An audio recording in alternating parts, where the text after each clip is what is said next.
आज आपण एक नवीन चॅप्टर सुरुवात करतोय. त्याचं नाव काय बाबा? त्याचं नाव आहे ग्रॅव्हिटेशन. ग्रॅव्हिटेशनला मराठीतून काय म्हणतात? ग्रॅव्हिटेशन म्हणजे गुरुत्व आकर्षण.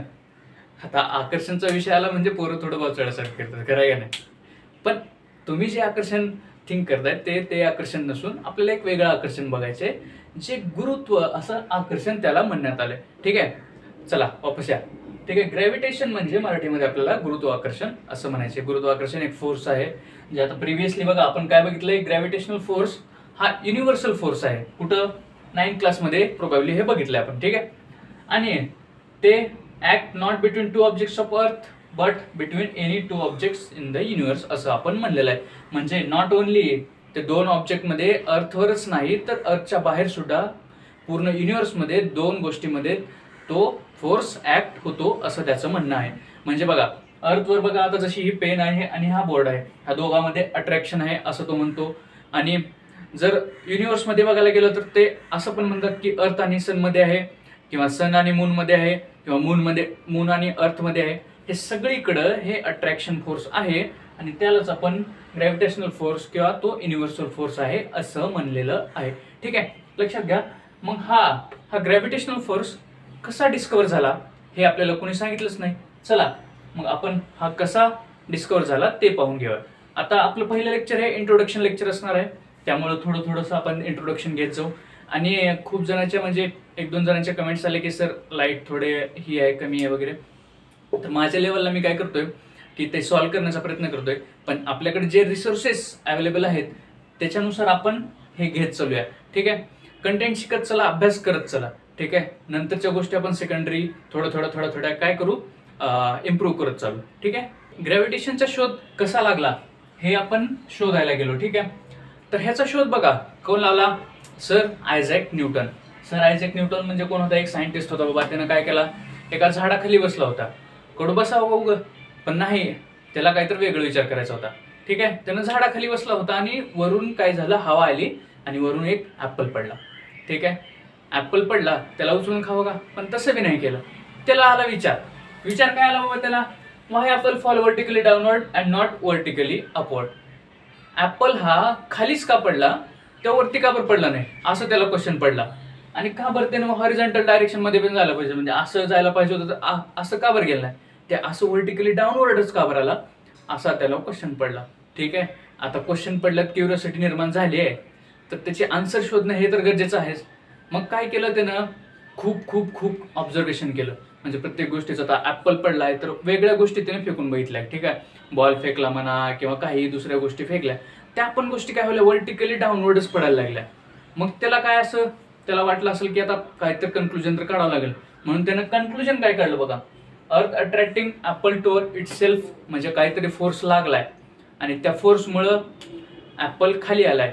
आणि तो फोर्स कोण अट्रॅक्ट करतोय, म्हणजे तो फोर्स कोण अप्लाय केलाय, तर अर्थनं अप्लाय केलाय. तो अट्रॅक्टिंग फोर्स अर्थनं अप्लाय केला, त्यामुळं ऍपल हा व्हर्टिकली डाऊनवर्ड डायरेक्शन मध्ये पडतोय असं त्यानं कन्क्लुजन काढलं. बघा नंतरचा कन्सेप्ट काय म्हणते, त्याने एक डायग्राम दिले तुम्हाला, फिगर 1.1 म्हणून, concept of the gravitational force and the gravitational force between earth and moon.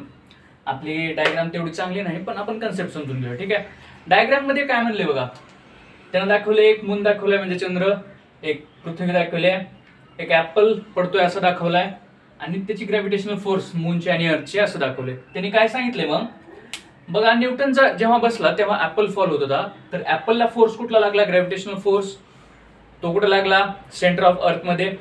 आणि तो कसा लागला, 90 डिग्री म्हणजे परपेंडिक्युलरली लागला. म्हणजे पॉईंट नंबर 1 काय म्हणता येईल, ऍपलवर फोर्स कोणता लागला, परपेंडिक्युलर फोर्स लागला. दुसरं काय दाखवले त्यांनी, मून आणि अर्थ मध्ये फोर्स लागत असेल का. म्हणजे काय, न्यूटनला एक क्वेश्चन पडला बाबा.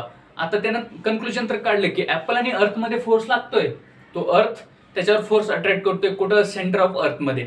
पण असाच फोर्स अर्थ दुसऱ्या ऑब्जेक्टवर लावत असेल का, जे प्लॅनेट्स लांब आहेत अर्थपासून त्यांच्यावर पण लावत असेल का, असं त्याला क्वेश्चन पडायला सुरुवात झाली. ठीक आहे, मग तेव्हा त्यानं असं कन्क्लुजन काढलं की अर्थ हा फोर्स दुसऱ्या प्लॅनेट्सवर किंवा जे प्लॅनेट्स लांब आहेत त्यांच्यावरही लावतो. म्हणजे काय, दुसरा points, earth exert force on farthest planets also. अशा प्रकारे त्याने कन्क्लुजन काढलं आणि त्यानं सांगितलं की तो फोर्स ऍक्ट करणारा आहे आणि तो फोर्स सगळीकडे ऍक्ट होतो, ना की फक्त पृथ्वीवरच ऍक्ट होतो. बघा नेक्स्ट कन्सेप्ट आला छोटासा फोर्स आणि मोशनचा. ठीक आहे, फोर्स आणि मोशन का बरं आला असेल बरं इथं. ठीक आहे, force necessary to change speed as well as direction of motion of object. म्हणजे जर कोणताही ऑब्जेक्ट असेल तर त्याला फोर्स हा नेसेसरी आहे त्याची डायरेक्शन चेंज करण्यासाठी किंवा त्याची मोशन चेंज करण्यासाठी. त्या ऑब्जेक्टची मोशन आणि डायरेक्शन ही फोर्सच्याच हातात असते असं त्याचं म्हणणं आहे. ते बरोबर पण आहे. ठीक आहे, आपण जर सरळ फोर्स लावला तर एखादा ऑब्जेक्ट पुढे जातो आणि आपण जर तोच जर फोर्स अँगलमध्ये लावला गेला तर तो काय अँग्युलर म्हणजे तिरक्या दिशेने जातो. ठीक आहे, एवढं तर मान्य करता. त्याच्यामुळं हा फोर्स आणि मोशनचा कन्सेप्ट आला. मग एक क्विक रिमेंबर आपण काय रिमेंबर करायचं बाबा, लॉज ऑफ मोशन आपल्याला होते. ठीक आहे, न्यूटन लॉज ऑफ मोशन. मग ते काय म्हणत होते, फर्स्ट लॉ म्हणत होता object will be in rest or uniform motion in straight will always stay as long as external unbalanced force acts on it. म्हणजे ऑब्जेक्ट एक तर रेस्टमध्ये असेल तर रेस्टमध्येच राहील किंवा मोशनमध्ये असेल तर मोशनमध्येच राहील, अनलेस म्हणजे जोपर्यंत त्याच्यावर एखादा एक्सटर्नल आणि अनबॅलन्स्ड फोर्स ऍक्ट होत नाही. एक्सटर्नल फोर्स ऍक्ट होतोय पण जर तो म्हणजे कॉन्स्टंटच होतोय, तो अनबॅलन्स नाही, बॅलन्स्ड फोर्स जर ऍक्ट होतोय तर वस्तू तशीच्या तशी राहील. तो फोर्स जोपर्यंत अनबॅलन्स होत नाही तोपर्यंत त्या फोर्सचं काय बाबा डायरेक्शन किंवा ते चेंज होणारच नाही असं त्या फर्स्ट लॉचं म्हणणं आहे. दुसरा लॉ का म्हणतो बघा, म्हणजे rate of change of momentum equals to change in momentum upon time. Momentum मध्ये चेंज किती झाला ते किती टाइम मध्ये झाला हा सेकंड लॉ सांगतो. आणि थर्ड लॉ आपल्याला काय सांगतो, every action force has equal and opposite reaction force which acts simultaneously. ठीक आहे, एव्हरी ऍक्शन फोर्स म्हणते बरं का, every action has equal and opposite reaction असं नाही, every action force has equal and opposite reaction force which acts simultaneously. Simultaneously हा शब्द खूप महत्वाचा. ठीक आहे, त्याचं म्हणणं असं आहे की आपण जर एखादा ऍक्शन फोर्स दिला तर त्याला आपल्याला रिॲक्शन फोर्स लगेचच भेटते, म्हणजे सायमल्टेनियसली भेटते. जेव्हा आपण ऍक्ट करतो तेव्हा आपल्याला रिॲक्ट भेटतं.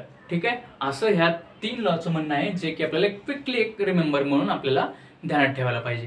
मग नेक्स्ट कन्सेप्ट असा आला की सर्क्युलर मोशन आणि सेंट्रिपिटल फोर्स. हे दोन कन्सेप्ट आले आणि त्याचं म्हणणं नेमकं काय बाबा असं आपण आता थोडक्यात समजून घेऊ. ठीक आहे, आता कन्सिडर करा, म्हणजे तुम्ही तर गोफन तुम्हाला माहितीच नसेल किंवा माहिती असेल, कधी गोफन फिरवले का शेतामध्ये पाखरं लागताना. ठीक आहे, आता तर ते म्हणजे प्रमाण कमी झाले, पण गोफन वगैरे तुम्हाला माहित असेल तर ठीक आहे. नाहीतर असं कन्सिडर करा की आपण एक दोरी घेतोय, त्याला एक दगड बांधलाय आपण आणि आपण त्याला असं गोल गोल गोल गोल फिरवत चाललो. ठीक आहे, असं तुम्ही कन्सिडर केलं, इमॅजिन करा थोडंसं. ठीक आहे, तुम्ही फिरवताय फिरवताय फिरवताय, त्याचं काय झालं बघा. पहिल्या डायग्राम मध्ये आपल्याला आता 1.2a असं तुमच्या पुस्तकात डायग्राम दिलेली. त्या पहिल्या पुस्तकात त्यांनी काय केले, त्याने एक स्ट्रिंग पकडली आणि तो दगड एका सर्क्युलर मोशन मध्ये फिरत आहे. त्याच्यावर फोर्स कोणता अप्लाय झाला बाबा, कोणत्या दिशेने, तर फोर्स हा सेंटर ऑफ द सर्कल ह्या दिशेने ऍक्ट झालेला आहे. ठीक आहे, तुम्ही पाहिलं ते गोल गोल गोल गोल फिरवत चाललंय. ठीक आहे, आणि फोर्स हा सेंटर ऑफ द सर्कल मध्ये ऍक्ट झालेला आहे. दुसऱ्यामध्ये त्यांनी काय दाखवले की वरच्या बाजूने आपण जर पाहायला गेलं त्याच्यावर आपल्याला जर गरुडाचा व्ह्यू बघायला गेला तर ठीक आहे, त्यामध्ये त्यांनी काय दाखवले की फोर्स हा सेंटरमध्ये सर्कलच्या सेंटरमध्ये ऍक्ट झालाय आणि तो बाहेरच्या दिशेने म्हणजे टँजेन्शियल ऑफ द सर्कल देखील ऍक्ट झालेला आहे. त्यांचं म्हणणं काय होतं बघा, जर आपण तो दगड फिरवता फिरवता एकदम सोडून दिला इन्स्टंट ऑफ टाइमला, म्हणजे एखाद्या सेकंद त्याला आपण फिरवता फिरवता सोडलं तर तो दगड कुठे जाईल. त्याचं असं म्हणणं होतं की सर्कलची जी टँजंट आहे त्या टँजंटच्या दिशेने आपल्या दगडाचा प्रवास सुरू होईल, म्हणजे दगड त्या टँजंटच्या दिशेने निघून जाईल आणि त्याच्यावर होणारा फोर्स जो ऍक्ट होत होता तो सर्कलच्या सेंटरमध्ये ऍक्ट होत होता असं त्याचं म्हणणं आहे. म्हणजे काय बाबा, स्ट्रिंग आणि स्टोन घेतला आपण, आपल्याकडे पुल केला, तो काय आपल्याकडे पुल करणं म्हणजे सेंटर ऑफ सर्कल मध्ये त्याला पुल करणं. म्हणजे काय, first of acting if release the string, म्हणजे आपण जर स्ट्रिंग रिलीज केली, आपण जर फोर्स लावायचा त्याला कमी केला, आपण जर त्याला फिरवायचं कमी केलं तर काय होईल, स्टोन हा निघून जाईल, फ्लाय ऑफ होईल स्ट्रेट लाईन मध्ये आणि त्याची दिशा कोणती असेल, टँजंट ऑफ द सर्कल. आणि because direction of velocity of stone at the instant तशी असल्यामुळे म्हणजे व्हेलॉसिटी होती आणि त्याची जी direction at the instant of time जेव्हा आपण फोर्स सोडून दिला त्यावेळेला जी होती त्या दिशेने तो फ्लाय ऑफ झाला, म्हणजे त्या दिशेने तो निघून गेला. आणि त्याच फोर्सला आपण सेंट्रिपिटल फोर्स असं म्हणतो. म्हणजे बघा सेंट्रिपिटल फोर्सची डेफिनेशन नेमकी काय आली? Force acts on any object moving along circle and it's directed towards centre of circle called centripetal force. सोप्या भाषेत असं म्हणलंय की जो फोर्स सेंटरमध्ये ऍक्ट करतो त्या फोर्सला आपण सेंट्रिपिटल फोर्स असं म्हणले. आणि हीच त्याची एक डेफिनेशन सोप्या आणि साध्या भाषेत आहे. मग आता यावरून एक विषय निघतो बघा, ह्या सेंट्रिपिटल फोर्सहून किंवा सर्क्युलर मोशनवरून. आता जो चंद्र जो आहे, आपला मून जो आहे, तो अर्थच्या भोवती राऊंड मारतो, ठीक आहे. त्याच्यावर कोणता फोर्स ऍक्ट होत असेल हो? आता बघा, आपण स्ट्रिंग पकडली, आपण फिरवत होतो, ठीक आहे, त्याच्यावर सेंट्रिपिटल फोर्स ऍक्ट झाला. मग चंद्र ही किंवा तशाच प्रकारे किंवा सन जो आहे, जो सूर्य आहे, सूर्याभोवती जे प्लॅनेट्स रिव्हॉल्व करतात, त्याच्या भोवती जे फिरतात, इन्क्लुडिंग आपली पृथ्वी सुद्धा, ठीक आहे, हे कसे त्याच्यावर भोवती फिरत असतील, त्यांच्यावर कोणता फोर्स लागत असेल, असा देखील क्वेश्चन पडायला लागला, ठीक आहे. आता मग आपल्याला सेंट्रिपिटल फोर्सचा कन्सेप्ट कळालाय. तसंच मग सायंटिस्टनाही कळालं की सेंट्रिपिटल फोर्सचा कन्सेप्ट असा आहे, आणि त्यांनी कन्क्लुजन असं काढलं की सन आहे त्याच्या भोवती जे प्लॅनेट्स फिरतात तेही सेंट्रिपिटल फोर्स त्यांच्यावर एक्झर्ट होतो, आणि मून जो आहे तो अर्थ जो भोवती फिरतो त्याच्यावरही सेंट्रिपिटल फोर्स ऍक्ट होतो, एक्झर्ट होतो, असं त्यांचं म्हणणं आहे. आणि त्याचप्रमाणे आपण समजून घेतलं की हे नेमके कन्सेप्ट काय आहेत. हे आपलं होतं इंट्रोडक्शन लेक्चर, ठीक आहे. आपण याच्या पुढे बघू की आणखी काय काय होते. तर अभ्यास करत राहा, हसत राहा, लाईक, शेअर आणि सबस्क्राईब करा.